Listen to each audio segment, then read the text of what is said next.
nós essa noite, porque até aqui o Senhor tem me sustentado e tem dado graça para estar sempre na casa do Senhor. E ontem eu estava passando na casa do Asa e ele falou assim para mim: você vai ter oportunidade. Você vai ter oportunidade, graças a Deus. E estou grato a Deus por estar essa noite aqui para louvar e agradecer o santo nome do Senhor Jesus, porque eu sei que Ele está aqui e toda a honra e todo louvor será para Ele. E nós temos que ser gratos ao Senhor, porque toda adoração e todo louvor é para Ele, porque o nosso Deus, Ele é maior, só Ele que nos sustenta e nos dá vitória em nossa vida.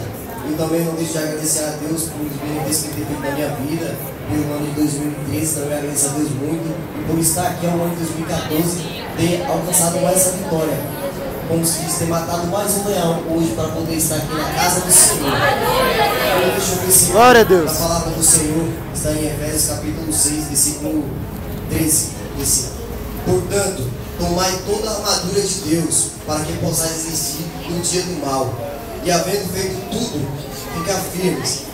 Estais por firmes, tende cingido os vossos lombos com a verdade, e vestida a couraça da justiça, e calçado os pés na preparação do evangelho da paz, tomando sobretudo o escudo da fé, com o qual podereis apagar todos os danos inflamados do maligno. Tomai também o capacete da salvação e da espada do Espírito, e a palavra de Deus. Irmãos, isso que nos traz mais atenção e traz atenção para mim, para que a gente possa vencer os dados inflamados do maligno. A gente tem que se revertir da armadura de Deus, se revertir da palavra do Senhor. A gente tem que estar firme na palavra do Senhor, porque se a gente não está firme na palavra do Senhor, quando vem as tentações, nós não conseguimos resistir.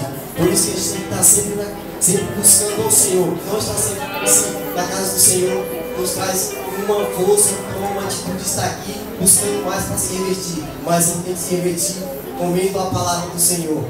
Sempre estar aqui meditando na palavra do Senhor, fazer sempre menção na palavra do Senhor, de ler a palavra do Senhor e a praticá-la, para podermos enchermos da presença do Senhor.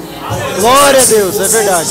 Todas as tentações do diabo, porque todos os dias a gente tem ciladas, todos os dias tem o fruto do inimigo ao nosso lado, principalmente para nós que somos crentes, que buscamos a palavra do Senhor. O inimigo não fica lá de forma nenhuma, porque nós temos que se revertir da presença do Senhor, temos que se revertir da palavra, para que possamos resistir todas as tentações, porque senão assim nós não conseguimos chegar a lugar nenhum.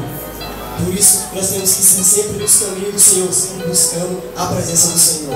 E assim eu agradeço a Deus pela sua oportunidade. Glória a Deus.